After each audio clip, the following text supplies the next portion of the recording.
Assalamu alaikum dear students. How are you? This is Alizan from University of Education, Loimal campus, Lahore. We are here to study the subject research methodology in fine arts, and today is the fifth lecture of this subject, and our topic is Introduction to Thesis and its major components. And it's the third part of this topic and third and final part of this topic. और आज के जो इस lecture में हमने जितनी भी चीज़ें कवर करनी है वो थीसिस राइटिंग के हवाले से जो भी गाइडलाइंस हैं उन सबको कवर कर लेना है, ख़त्म कर लेना है। इससे पहले जितने भी थीसिस राइटिंग के हवाले से जितने भी चैप्टर्स हमने पढ़े हैं, जिस तरह इंट्रोडक्शन का चैप्टर है साइनॉप्सिस का चैप्टर है या हाइपोथेसिस का चैप्टर है या मेथोडोलॉजी का चैप्टर है, उन सारों को हमने डिटेल में डिस्कस किया है और ये चीज़ें समझी हैं कि हर चैप्टर के हवाले से जो गाइडलाइंस हैं और जो ट्रिक्स हैं या जो टिप्स हैं और जो तरीक़ाकार है वो सारा किस तरह का होना चाहिए। तो कुछ फर्दर कंपोनेंट्स हैं थीसिस के या चैप्टर्स हैं थीसिस के जिनको आज के लेक्चर में हमने कवर करना है। तो ये सारे जो कंपोनेंट्स होते हैं ये इंडिविजुअल चैप्टर्स होते हैं। इनको आप थीसिस लिखते वक़्त अपने हर कंपोनेंट को एज़ एन एक अलग चैप्टर लेंगे और आपके टॉपिक के हवाले से जो भी चैप्टर सूट करता है आप उनको अपने थीसिस की राइटिंग में इंक्लूड करेंगे। लाज़मी नहीं है कि ये सारे के सारे चैप्टर्स आप अपने थीसिस में इंक्लूड करें, लेकिन मोस्ट ऑफ द चैप्टर्स जो हैं या जो कंपोनेंट्स हैं वो अ, हर फील्ड के थीसिस के लिए रिक्वायर्ड होते हैं, चाहे आप आर्ट्स का या डिज़ाइन का थीसिस लिख रहे हों या आप किसी साइंटिफिक सब्जेक्ट पे या ह्यूमैनिटी के किसी सब्जेक्ट के बारे में आप थीसिस लिख रहे हों, तो उसमें सारे के सारे चैप्टर्स सेम ही होते हैं, जस्ट उनकी डिस्क्रिप्शन या उनको कंडक्ट करने का तरीक़ाकार डिफरेंट होता है। तो आज का जो लेक्चर स्टार्ट हो रहा है वो हमारा सिग्निफिकेंस ऑफ द स्टडी से स्टार्ट हो रहा है, जो कि हमने लास्ट में मेथोडोलॉजी टाइप या लिटरेचर रिव्यू वगैरह की चीज़ें पढ़ी थी। तो उसके बाद सिग्निफिकेंस ऑफ द स्टडी का चैप्टर है। तो इसमें क्या होता है कि some thesis projects require a separate section starting the significance of the study.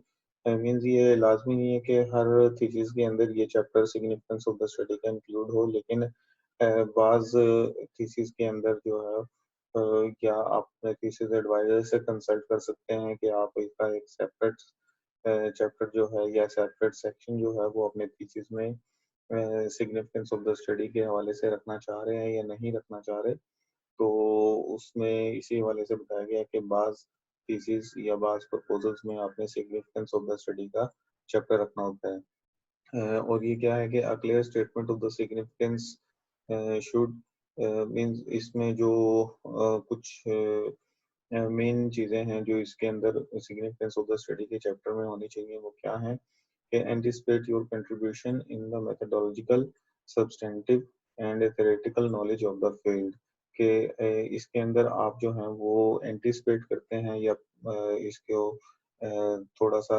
उसके अंदर आप कन्विंसिंग और आर्गुमेंट्स डालते हैं इस हवाले से कि आपकी इस टॉपिक पे या इस फील्ड पे काम करने से आप इसके अंदर क्या कंट्रीब्यूशन करेंगे, चाहे वो मेथोडोलॉजिकल बेस पे हो, चाहे सब्सटेंटिव बेस पे हो या थ्योरेटिकल बेस पे हो।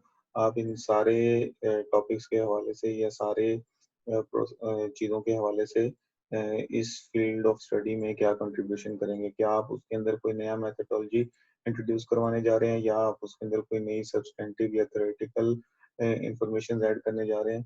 तो ये आप अपने रीडर को इस सेक्शन में ये एंटिसिपेशन देते हैं कि आप ये प्रोजेक्ट जो करने जा रहे हैं उसके अंदर आपने इन चीज़ों के हवाले से एडिशन करना है, ताकि आपका रीडर आपके टॉपिक में मज़ीद इंटरेस्टेड हो और वो आपकी इस चीज़ से इम्प्रेस हो कि आपका जो ये टॉपिक है वाक़ई एक इफ़ेक्टिव टॉपिक होगा इस फील्ड के अंदर नॉलेज की कंट्रीब्यूशन के हवाले से।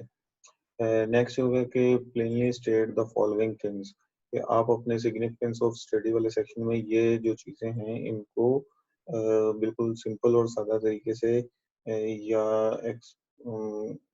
इसको कह सकते हैं कि आसान अल्फाज में ये चीज़ें लाजमी मेंशन करें। नंबर एक है कि प्रैक्टिकल एंड थ्योरेटिकल इम्पोर्टेंस, कि आपके इस जो प्रॉब्लम स्टेटमेंट है या थीसिस का जो क्वेश्चन है या थीसिस का जो टॉपिक है, इसकी प्रैक्टिकल और थ्योरेटिकल हवाले से क्या इम्पोर्टेंस है। तो जितनी ज़्यादा अच्छे तरीके से आप उसकी इम्पोर्टेंस को अपने सिग्निफिकेंस ऑफ स्टडी वाले सेक्शन में डिस्क्राइब करेंगे, उतना ही आपका थीसिस का जो टॉपिक होगा या आपका जो प्रपोजल होगा, जो आपका थीसिस का डॉक्यूमेंट होगा, वो उतना ही ज़्यादा स्ट्रॉन्ग और पावरफुल बनेगा। नेक्स्ट जो सेकंड चीज़ है वो ऑब्जेक्टिव ऑफ योर स्टडी आपने इसके अंदर अच्छे तरीके से एक्सप्लेन करनी होती है कि आप कि ये जो रिसर्च करने की ऑब्जेक्टिव है इसके वो क्या है, उसको आप बहुत अच्छे तरीके से उसके अंदर रियलाइज करवा दें अगर, तो भी आपका थीसिस जो होगा वो एक पावरफुल डॉक्यूमेंट बन जाएगा और वो रीडर की अट्रैक्शन भी अच्छे तरीके से गेन करेगा।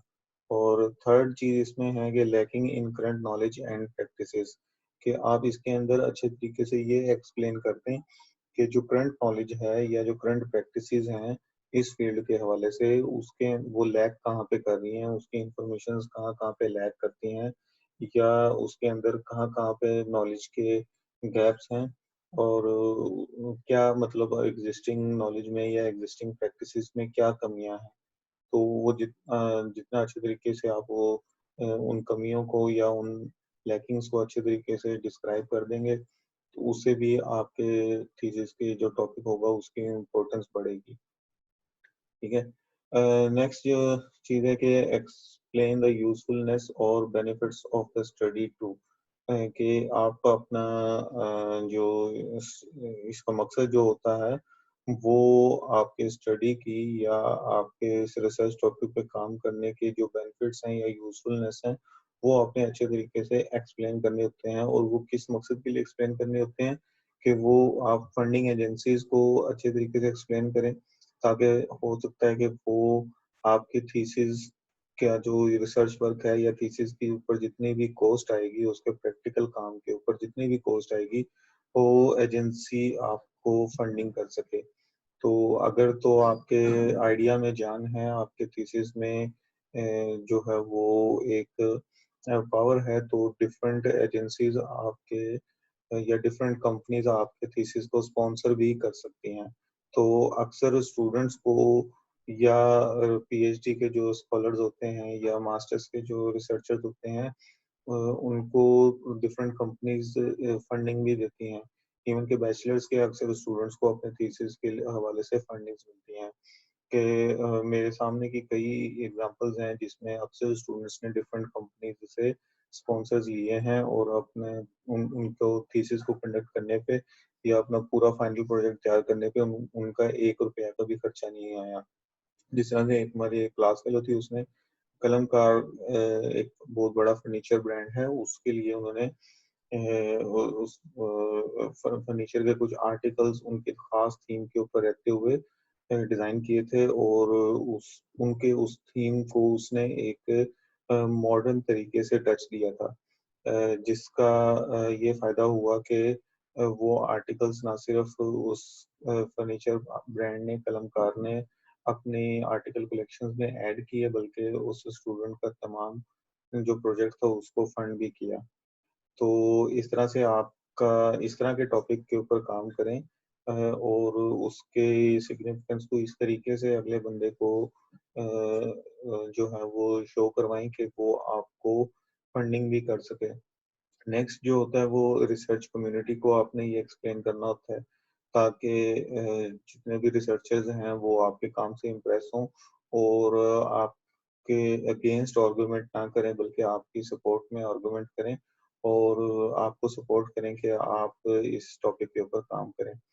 दूसरा, आपने थीसिस एडवाइजर्स को सारी अपने थीसिस की इम्पोर्टेंस या अपने रिसर्च क्वेश्चन की इम्पोर्टेंस को रियलाइज करवाना होता है, ताकि थीसिस एडवाइजर्स आपके जो टॉपिक है उसको जल्द अप्रूव करें और आपको अलाउ करें कि आप अपने थीसिस के ऊपर टाइमली काम स्टार्ट कर दें।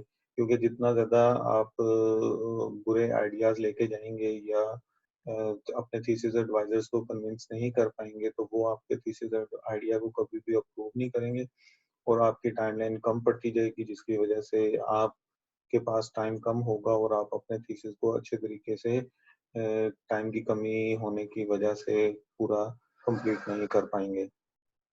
नेक्स्ट जो चीज़ है स्कॉलर्स ऑफ द सब्जेक्ट कि इसमें आपने जो उस फील्ड के जो एक्सपर्ट्स होते हैं या स्कॉलर्स होते हैं उनको आपने एक्सप्लेन करना होता है थीसिस की सिग्निफिकेंस, ताकि वो जो है वो आपके आइडिया के साथ सपोर्ट करें और आपको जो है वो तमाम इंफॉर्मेशंस भी या गाइडलाइंस भी दें जिनसे आपको अपने थीसिस कंप्लीट करने में मज़ीद हेल्प हो।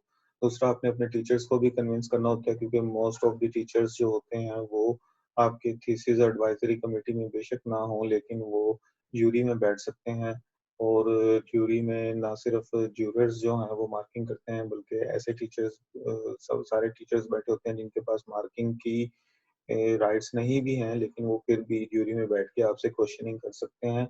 तो आप अपने टीचर्स को भी अपने थीसिस आइडिया से कन्विंस करें और उनको एक्सप्लेन करें उसकी इम्पोर्टेंस, ताकि ज्यूरी में जब वो आपसे क्वेश्चनिंग वगैरह करें तो उनको ऑलरेडी पता हो कि आपका थीसिस किस बारे में है, तो वो आपके लिए पॉजिटिव क्वेश्चंस करें जिससे अगर उन्होंने आपसे आर्गुमेंट्स किए और आपने उनके अगेंस्ट जो आर्गुमेंट दिए उनसे वो सेटिस्फाइड ना हुए तो वो ज्यूरर जो है वो टीचर्स की जो राय होगी उसको कंसिडरेशन में रखेगा और आपकी मार्किंग जो होगी वो उसकी वजह से इफेक्ट हो सकती है। फिर दूसरा आप कन्विंस कर सकते हैं पब्लिक को कि जो जो पार्टिसिपेंट्स आपको लगता है कि आपकी जूरी में शामिल हो सकते हैं या आपके स्टूडेंट्स या आपके सीनियर्स भी हो सकते हैं, उसमें से आपके क्लास फेलोज भी हो सकते हैं, तो उनको भी आप अपने थीसिस की सिग्निफिकेंस को एक्सप्लेन कर सकते हैं। तो ये थीसिस की सिग्निफिकेंस जो होगी वो आपने इन ऑडियंस को सामने रखते हुए, ध्यान में रखते हुए लिखनी होती है कि ताकि इस आपकी थीसिस का सिग्निफिकेंस वाला सेक्शन जो है वो पढ़ने के बाद ये सारे लोग आप से कन्विंस हो सकें। नेक्स्ट जो है वो ओवरव्यू ऑफ चैप्टर्स है। ये भी इस तरह का होता है कि तमाम चैप्टर्स जो आपके थीसिस की राइटिंग में शामिल हैं उन चैप्टर्स का एक ओवरव्यू अलग से लिखा जाता है बाज़-औक़ात, ताकि रीडर को ये पता चले कि आपने इसमें कौन-कौन से चैप्टर्स को डिस्कस किया है या कौन-कौन से चैप्टर्स इसमें शामिल हैं। तो उनकी इम्पोर्टेंस भी आपने साथ ही एक्सप्लेन करनी होती है कि आपने कौन-सा चैप्टर किस वजह से शामिल किया है और ताकि रीडर को ऑलरेडी पहले ही आइडिया हो जाए कि आप इस पूरे थीसिस प्रपोज़ल में किस-किस सेक्शन के हवाले से बात करने जा रहे हैं। तो some proposals also include a brief description of all chapters. तो इसमें वो तमाम चैप्टर्स जो आपने थीसिस में लिखे होते हैं तो उनकी ब्रीफिंग दी होती है। तो वो चैप्टर्स कौन-कौन से होते हैं ये जिनको हम पहले भी पढ़ चुके हैं ये सारे चैप्टर्स एब्स्ट्रैक्ट को भी हम पढ़ चुके हैं या सिनॉप्सिस भी उसको बोलते हैं कि जिसमें आपने जो है उसके बारे में अपने थीसिस के आइडिया के बारे में एक हल्का-सा आइडिया दिया होता है कि आप किस टॉपिक के बारे में या किस बेसिक आइडिया के ऊपर काम करने जा रहे हैं। फिर हाइपोथेसिस और प्रपोज़ल भी हो सकता है कि जिसमें आप अपना मेन थीसिस क्वेश्चन जो है या रिसर्च क्वेश्चन जो है वो उसको एक्सप्लेन करते हैं और इंट्रोडक्शन जो होगा वो आपके थीसिस के जो हाइपोथेसिस है या प्रपोज़ल है उसका एक एक्सप्लेनेशन होती है। प्रॉब्लम स्टेटमेंट का एक चैप्टर होता है जिसको ऊपर हम पढ़ चुके हैं पहले कि जिसमें आपने अपनी थीसिस की जो प्रॉब्लम होती है या रिसर्च क्वेश्चन है या रिसर्च प्रॉब्लम है उसको अच्छे तरीके से एक्सप्लेन करना होता है। फिर केस स्टडी आपने अपनी बतानी होती है सारी, लिटरेचर रिव्यू आपने एक अच्छा सा लिखना होता है।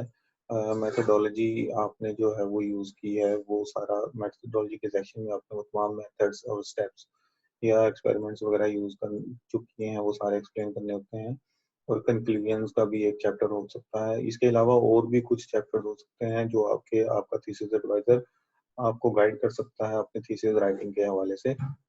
और ये जितने भी चैप्टर्स हैं इनके बारे में एक अलग सेक्शन या एक अलग चैप्टर आप डाल सकते हैं ओवरव्यू ऑफ चैप्टर्स के नाम से। तो check with your advisor to see if this is required for your thesis।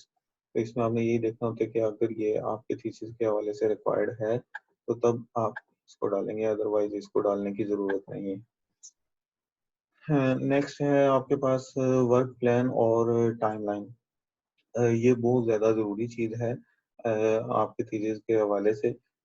और इसमें आप जो है वो वर्क प्लान और टाइमलाइन का सेक्शन अगर ऐड करना चाहते हैं तब भी ठीक है, अगर नहीं भी ऐड करना चाहते तो फिर भी वर्क प्लान और टाइमलाइन का जो सेक्शन है वो आपके पास ऑलरेडी डिज़ाइंड और प्रिपेयर्ड होना चाहिए और पूरा वर्क प्लान या पूरी टाइमलाइन आपको पता होनी चाहिए।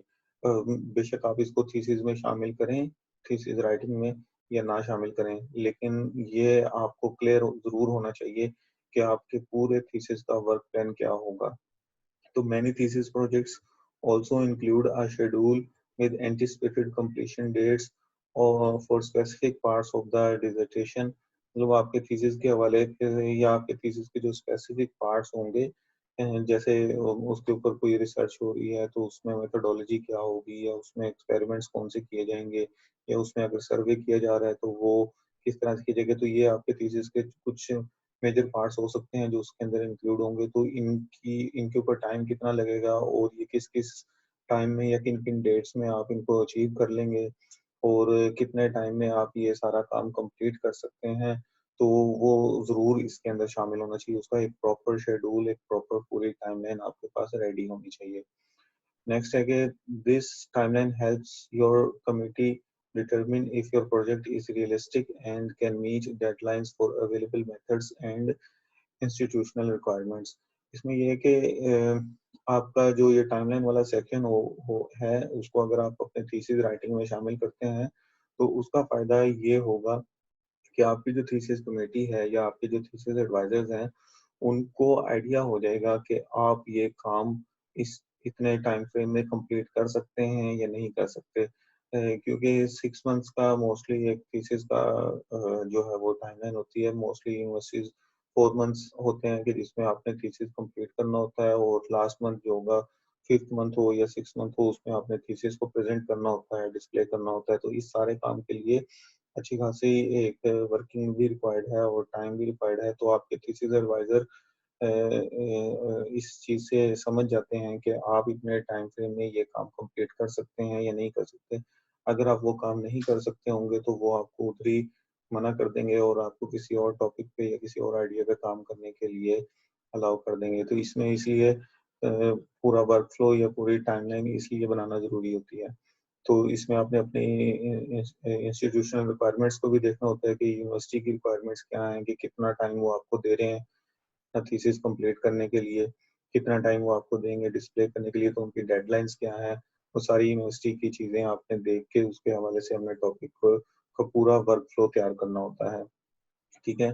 तो जो भी डेडलाइंस हैं उनको अगर टाइम पे पूरा नहीं किया गया तो थीसिस आपका डिस्प्ले नहीं हो सकेगा, ज्यूरी को प्रेजेंट नहीं कर सकेंगे, जिसकी वजह से आपका सारा काम किया हुआ ज़ाया जाएगा। और दूसरा वर्क फ्लो या टाइमलाइन में क्या चीज़ें होती हैं कि setting a schedule can also help you manage your time more effectively bye setting specific goals for yourself. इसमें ये आपके अपने लिए भी काफ़ी ज़्यादा हेल्पफुल है कि आपको खुद को भी आइडिया हो जाएगा कि आपने कितने टाइम में कौन-कौन सी चीज़ें करनी हैं और आपके पास टोटल टाइम कितना है। आप यूनिवर्सिटी की गाइडलाइंस को देखें और उसके मुताबिक अपने पूरे वर्क फ्लो को नंबर ऑफ डेज़ पे डिवाइड करें और उससे पहले-पहले जितनी भी चीज़ें जो डूएबल चीज़ें हैं वो आप उसके अंदर शामिल करें और ऐसी चीज़ जो डूएबल नहीं है जिसके लिए ख़ास ज़्यादा टाइम रिक्वायर्ड है, उस तरह की चीज़ में आपको जाने की ज़रूरत ही नहीं है। तो आप अपना इस तरह का आइडिया या इस तरह का टॉपिक चूज़ करें जो कि यूनिवर्सिटी की गाइडलाइंस के मुताबिक डूएबल है। और ये पूरा वर्क फ्लो जब आप बनाएँगे तो आपको खुद आइडिया हो जाएगा, खुद आपके लिए बहुत ज़्यादा इम्पोर्टेंट रहेगा ये और यूज़फुल रहेगा ये कि आप यूनिवर्सिटी की डेडलाइन से पहले-पहले अपना प्रोजेक्ट कंप्लीट कर लें। वर्क प्लान और टाइमलाइन में नेक्स्ट चीज़ है कि कुछ सजेशंस हैं या कुछ गाइडलाइंस हैं कि जो आपका वर्क प्लान या टाइमलाइन बनाने में हेल्प करती हैं। उसमें उसके लिए आप consult your advisor to develop your plan of work, कि आप अपना पूरी टाइमलाइन डिज़ाइन करने के लिए अपने थीसिस एडवाइजर से ज़रूर कंसल्ट करें। क्योंकि जो चीज़ें आप देख रहे होते हैं तो आपका जो थीसिस एडवाइज़र होता है वो आपसे ज़्यादा एक्सपीरियंस रखता है और उसको पता होता है कि कौन-सी चीज़ कितने टाइम में की जा सकती है या नहीं की जा सकती। हो सकता है कि आपको ऐसा लग रहा हो कि आप ये काम कुछ डेज़ में कंप्लीट कर लेंगे, लेकिन उसके कुछ हिडन एस्पेक्ट्स होते हैं जो कि जब तक आप उसके अंदर प्रैक्टिकली इन्वॉल्व नहीं होते, आपको पता नहीं लगता कि ये काम इतने टाइम फ्रेम में किया जा सकता है या नहीं किया जा सकता। तो इसलिए आप थीसिस एडवाइज़र से ज़रूर कंसल्ट करें, ताकि वो आपको अच्छी सजेशन दे सके कि ये काम इतने टाइम लाइन में या इतने वर्क वर्क फ्लो में हो सकता है या नहीं हो सकता। नेक्स्ट है कि be aware of important dates that your university has set for submitting and defending dissertation. ये चीज़ हम ऊपर भी डिस्कस कर चुके हैं कि आपकी थीसिस की जो डिफेंड करने की डेट होती है या थीसिस को जूरी के सामने प्रेजेंट करने की जो डेट होती है वो क्या है, और उसके लिए यूनिवर्सिटी की डेडलाइंस क्या है, उनको अपने ज़हन में रखते हुए आप अपना वर्क प्लान तैयार करें, अपनी पूरी टाइमलाइन को तैयार करें। Or once you have identified a specific time for submitting your dissertation, estimate how long each stage will take। कि जब आपने तमाम जो थीसिस है उसके लिए आप तमाम टाइम का गाइडलाइंस की आइडेंटिफिकेशन हो गई है और आपको पता चल गया है कि लेट्स सपोज आपके पास 4 मंथ्स का टाइम है और 4 मंथ्स के बाद यूनिवर्सिटी की डेडलाइन खत्म हो जाती है कि इसमें आपका थीसिस उस टाइम तक रेडी हो जाना चाहिए। तो आप उस टाइमलाइन को देखते हुए, उस डेडलाइन को देखते हुए अपना थीसिस के अंदर जो मुख्तलिफ स्टेजेस हैं या मुख्तलिफ पार्ट्स हैं, उन सब के लिए एक एस्टिमेट लगा लें कि हर एक के लिए कितना टाइम लगेगा। मीन्स कि उसके लिए अगर आपने कुछ एक्सपेरिमेंट्स करने हैं तो उन पे कितना टाइम लगेगा, सर्वेस करने हैं तो उन पे कितना टाइम लगेगा, और अगर आपने डिज़ाइन प्रोसेस से होके गुजरना है तो उसमें कितना टाइम लगेगा। तो ये चीज़ें कर लेना ज़रूरी होती है। और इसके हवाले से एक और इंस्ट्रक्शन है कि do not be overly ambitious, most stages seem to take longer than originally planned. मतलब यहाँ पे वही बात आ गई जो पहले हमने डिस्कस की थी कि आपको आइडिया नहीं हो रहा होता कि इसके ऊपर कितना टाइम लगेगा, क्योंकि आपका एक्सपीरियंस नहीं है और आपने पहले कभी इस तरह का काम नहीं किया हुआ। तो जो थी आपके थीसिस एडवाइज़र होते हैं उनको ज़्यादा बेहतर आइडिया होता है कि कौन-सी चीज़ में कितना ज़्यादा टाइम लग सकता है। तो आप ज़्यादा एम्बिशियस होके या ज़्यादा एक्साइटमेंट में जाके कुछ इस तरह का टॉपिक या कोई इस तरह का काम आइडिया के ऊपर काम स्टार्ट करना ना शुरू कर दें जो कि आपके स्टडी के स्कोप से बाहर हो और जिसको आप अपनी डेडलाइंस के अंदर-अंदर पूरा नहीं कर सकते। तो जिस तरह से फ़र्ज़ करें कि आप एक थीसिस चूज़ करते हैं गेम डिज़ाइन करने का, तो उसके लिए आप वॉरक्राफ्ट टाइप की एक बड़ी गेम चूज़ कर लेते हैं और उसके ऊपर आप चाहते हैं कि इस तरह की एक गेम डिज़ाइन करें और सारे थीसिस एडवाइज़र्स को और जूरी को पूरा इम्प्रेस कर दें कि आपने इतने हाई लेवल की गेम डिज़ाइन कर ली। तो एक्साइटमेंट में आपने ये चूज़ तो कर लिया टॉपिक, लेकिन इसका नुकसान ये होगा कि आप वो सारी चीज़ें कंप्लीट नहीं कर सकेंगे। इतने हाई लेवल के 3D कैरेक्टर्स जो वॉरक्राफ्ट में यूज़ हुए हुए हैं, इतने हाई लेवल के 3D एनवायरनमेंट्स, फिर उनकी कोडिंग और डेवलपमेंट और प्रोग्रामिंग, ये सारी चीज़ें आपके थीसिस के स्कोप से बाहर हैं। तो आप इस तरह का टॉपिक चूज़ करके खुद ही फँस जाएँगे और आप टाइम डेडलाइन्स को पूरा नहीं कर पाएँगे। और ये चीज़ अपने ज़हन में हमेशा रखें कि थीसिस में हमेशा कंप्लीट वर्क एक्सेप्ट किया जाता है। इनकम्प्लीट वर्क कभी भी एक्सेप्ट नहीं किया जा सकता। चाहे आप अपने टीचर एडवाइज़र्स को कितना मर्ज़ी एक्सप्लेन कर दें कि सर मैंने इतना काम किया है लेकिन ये बहुत ज़्यादा हाई लेवल का काम है, मैंने जितना अचीव किया है वही काफ़ी है। लेकिन वो आपकी इस आर्गुमेंट को कभी भी एक्सेप्ट नहीं करेंगे, वो कहेंगे कि हमें पूरी फाइनल प्रोडक्ट जो है वो दिखाई जाए। तो फाइनल प्रोडक्ट आपके पास होगी नहीं, तो आपका जो है वो थीसिस फेल कर दिया जाएगा। तो इसलिए उतना ही काम चूज़ करें जितना कि आप कर सकते हैं। तो मतलब एक अगर आप गेम डिज़ाइन पे ही काम करने चाह रहे हैं, तो एक छोटी-सी गेम चूज़ कर लें जिसके अंदर जो ग्राफिक्स हैं वो भी आप आराम से डिज़ाइन कर सकते हैं और उसका एनिमेशंस जो हैं वो भी आप आराम से कर सकते हैं और उसकी प्रोग्रामिंग वगैरह जो है वो आपकी डिग्री के स्कोप से बाहर है, तो आप अपने थीसिस की राइटिंग में उस चीज़ को अच्छे तरीके से एक्सप्लेन कर दें कि ये आपके स्कोप से बाहर है, प्रोग्रामिंग इसके अंदर इंक्लूड नहीं है। तो आप ताकि आपसे जब क्वेश्चन किया जाए तो आप उनको बता दें कि ये आपने ऑलरेडी मेंशन कर दिया था कि प्रोग्रामिंग इस प्रोजेक्ट में इंक्लूड नहीं होगी। नेक्स्ट जो चीज़ है इसके हवाले से एडवाइस है वो ये है कि remember that this is a proposed timeline which is perhaps most important is that you demonstrate your awareness of the various elements of the study. तो मतलब ये है कि ये आपकी एक प्रपोज्ड टाइमलाइन होनी चाहिए और उसके हवाले से आपको ये सारी चीज़ें रियलाइज़ होनी चाहिए कि हर चीज़ के ऊपर कितना-कितना टाइम लगेगा और ये सारा कुछ आप अपनी डेडलाइन्स के अंदर कंप्लीट कर सकते हैं या नहीं कर सकते। तो उसमें आइडिया अप्रूवल को आप अपने ज़हन में रखें कि आइडिया अप्रूव होने में भी आपका टाइम लगेगा। 1 हफ़्ते, 2 हफ़्ते, 3 हफ़्ते आइडिया अप्रूवल के ऊपर गुज़र सकते हैं।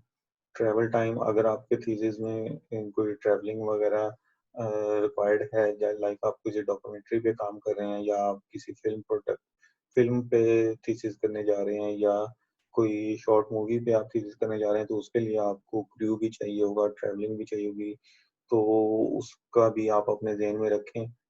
इवन कि अगर आपको कुछ ऐसी प्रोडक्ट पे काम कर रहे हैं जिसकी मशीनरी या जिसकी मेकिंग या जिसकी केस स्टडी के लिए आपको आउट ऑफ द सिटी जाना पड़ता है, तो उसको उसके लिए आपको ट्रैवल टाइम भी अपने ज़हन में रखना होगा कि आपका उसके ऊपर भी टाइम लग सकता है।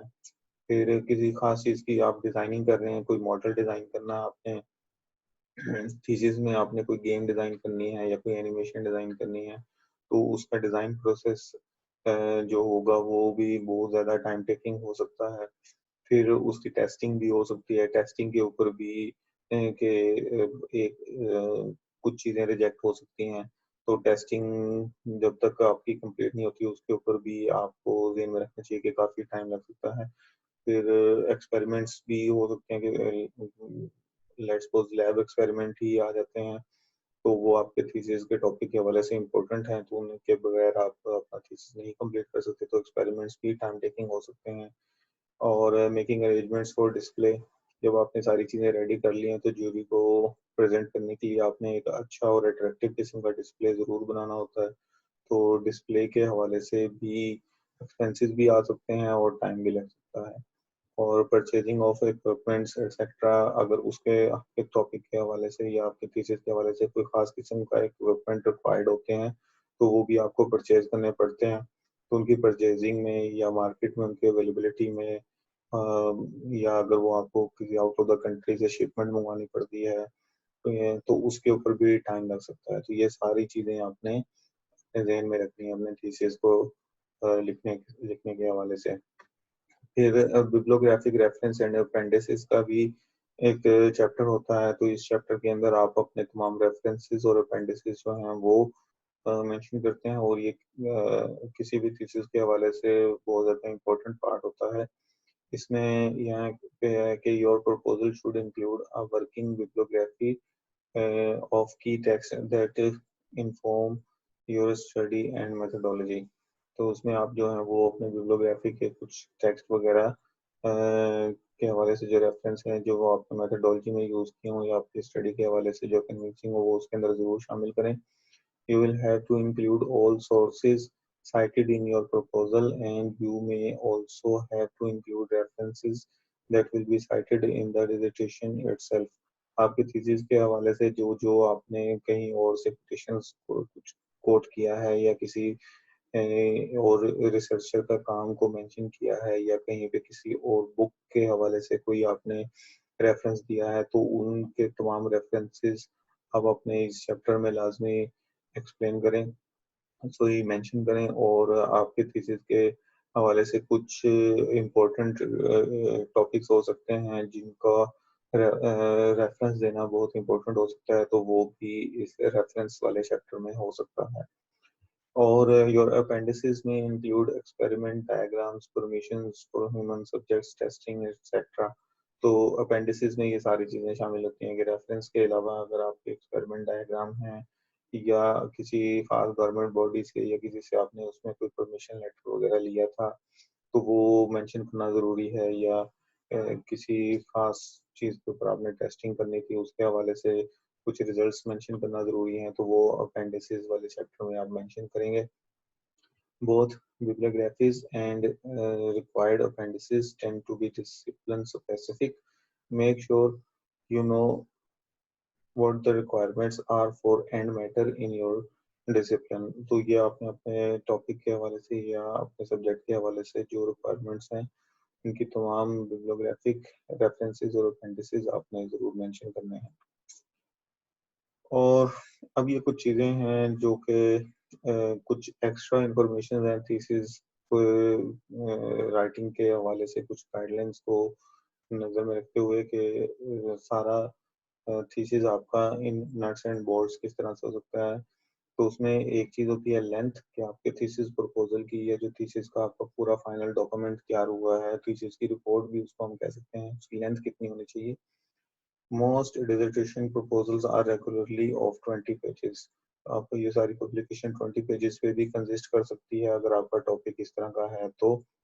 And your focus should be on amount of time and space you spend reviewing relevant literature and discussing methods.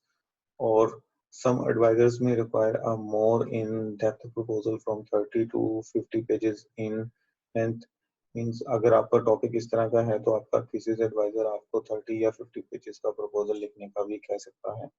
Alternately, in some fields, the proposal is the first three chapters of dissertation, introduction, methodology, review of the literature.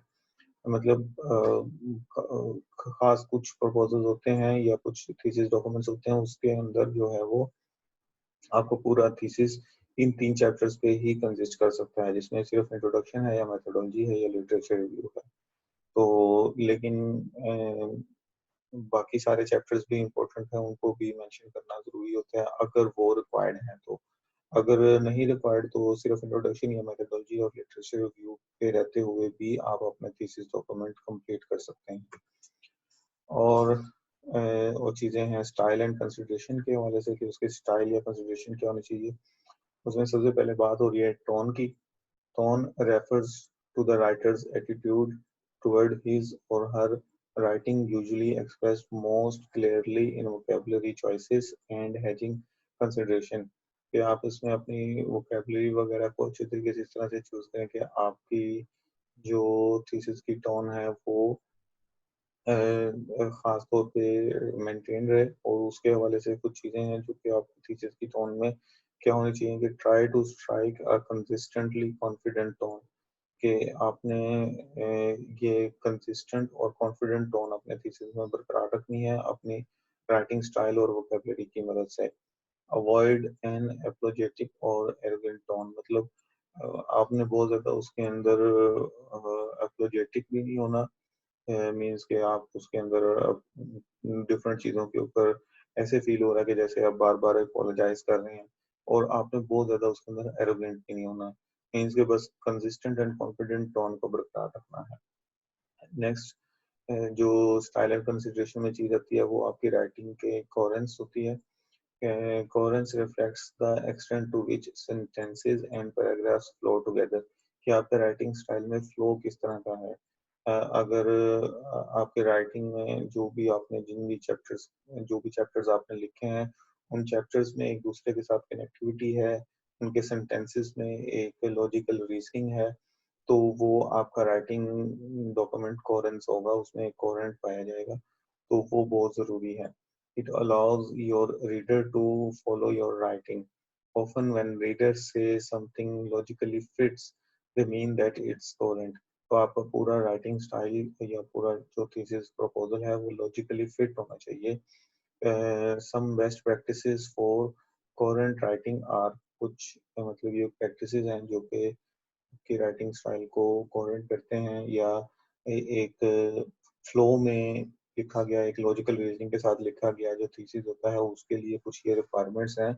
क्या हैं moving from old to new information means आप पहले old information को mention करें और उसके अंदर जो न्यू इंफॉर्मेशन है उनको आप बाद में मेंशन करें। ओल्ड इंफॉर्मेशन को मेंशन पहले करना इसलिए ज़रूरी है कि वो आपका रीडर जो है वो ऑलरेडी जानता है और जब उसकी एक बेसिक अंडरस्टैंडिंग उसके साथ डेवलप हो जाएगी और वो फिर अट्रैक्टिव होके आपका थीसिस पढ़ना शुरू करेगा और पढ़ते पढ़ते वो आपकी कंट्रीब्यूट की हुई न्यू इंफॉर्मेशन जो होगी उन तक वो पहुंच जाएगा। Put important information at the end of sentence. तो इसका फायदा ये होगा कि आप इम्पोर्टेंट इंफॉर्मेशन को सेंटेंस के एंड पे जब लिखते हैं तो वो आपके सेंटेंस की वैल्यू को बढ़ा देते हैं। तो वो एक स्ट्रेस देने के लिए भी होता है कि किस इंफॉर्मेशन पे किस जगह पे आप जोर देना चाह रहे हैं तो वो सेंटेंस के आखिर में आए। Keep the subject and verb together. आमतौर पे ये एक ग्रामर का सिंपल सा रूल है। तो आप ऑलरेडी इसको पहले जानते होंगे कि आप अपने राइटिंग स्टाइल में ये चीज़ ज़रूर ज़हन में रखें कि सब्जेक्ट और वर्ब इकट्ठे आएँ। सब्जेक्ट कहीं पे हो या वर्ब कहीं पे हो तो इस तरह का सेंटेंस इजी टू अंडरस्टैंड नहीं रहता।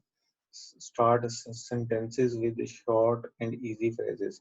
आप हमेशा सेंटेंस का जो स्टार्ट है वो शॉर्ट एंड इजी फ्रेजेस से लें ताकि आपका रीडर जो हो वो अटेंटिव होके उसको पढ़ना स्टार्ट करे।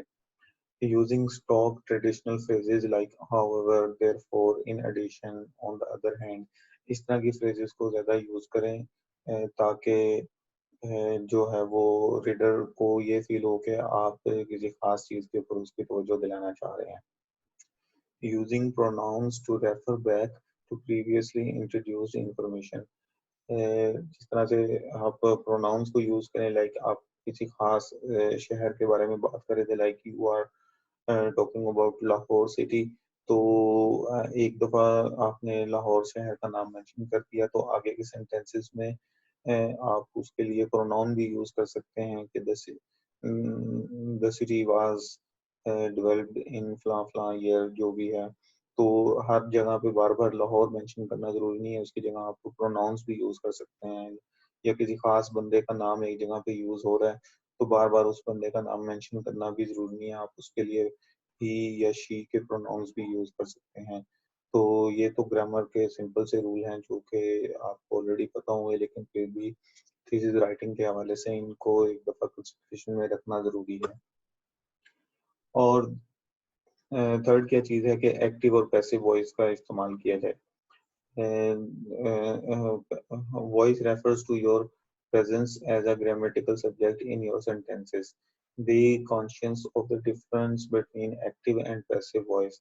और इसका इस्तेमाल इसलिए करना बीच में ज़रूरी है कि ये आपके राइटिंग स्टाइल में एक इंडिविजुअलिटी या एक यूनिकनेस ऐड कर देता है। बार बार एक ही चीज़ को आप एक ही तरीके से एक्सप्लेन करते जाएंगे तो वो अपना इंटरेस्ट भी लूज कर देती है। तो उस चीज़ को कभी एक्टिव वॉइस में या कभी पैसिव वॉइस में भी आप एक्सप्लेन कर सकते हैं। एक्टिव वॉइस किस तरह से हो सकता है कि like I will conduct the bulk of research during the 6 months field work period. और पैसिव वॉइस में हम इसी चीज़ को the bulk of the research will be conducted during the field work. तो ये एक्टिव वॉइस पैसिव वॉइस आप लोगों ने ऑलरेडी पढ़े होंगे लेकिन इनको आप थीसिस में अच्छे तरीके से समझते हुए यूज़ करें तो आपका थीसिस का जो राइटिंग है वो इंटरेस्टिंग हो जाएगी। Some people refer to avoid the passive voice। बाद लोग होते हैं जो कि पैसिव वॉइस को अवॉइड करना समझते हैं लेकिन उनका यूज़ करना ज़रूरी है। However, there are two reasons for using the passive voice construction। Number एक ये है कि your field may prefer its use especially in describing research design and experimental activities। और secondly, you need to preserve coherence from sentence to sentence। ठीक है, ये दोनों इसकी जो है वो रीजंस हैं कि एक्टिव वॉइस और पैसिव वॉइस यूज़ होने चाहिए। पैसिव वॉइस का इस्तेमाल यूज़ करना चाहिए क्योंकि वो आपके सेंटेंसेस के दरमियान में कोहेरेंस पैदा करता है। ठीक है, और लास्ट चीज़ ये है कि विजुअल एड्स थीसिस के लिए आपके ज़रूरी है कि आप अपना थीसिस जो है वो सिंपल सिर्फ और सिर्फ टेक्स्ट और टेक्स्ट के अंदर शामिल ना रखें।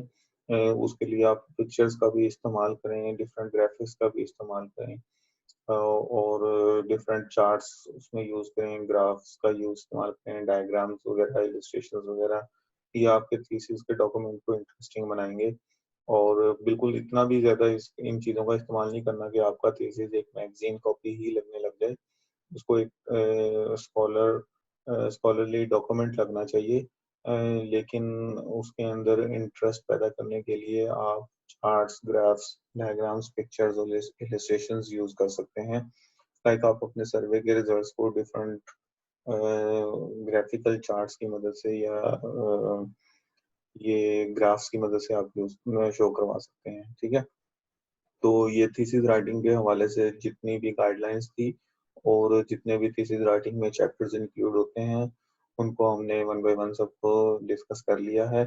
और मज़ीद थीसिस राइटिंग के हवाले से आपका थीसिस एडवाइज़र भी आपको हेल्प कर सकता है। और दूसरा, आप अपनी यूनिवर्सिटी के जो प्रीवियस लिखे हुए थीसिस हैं उनको लाज़मी स्टडी करें, चाहे वो आर्ट्स सब्जेक्ट्स के हों या साइंस सब्जेक्ट्स के हों।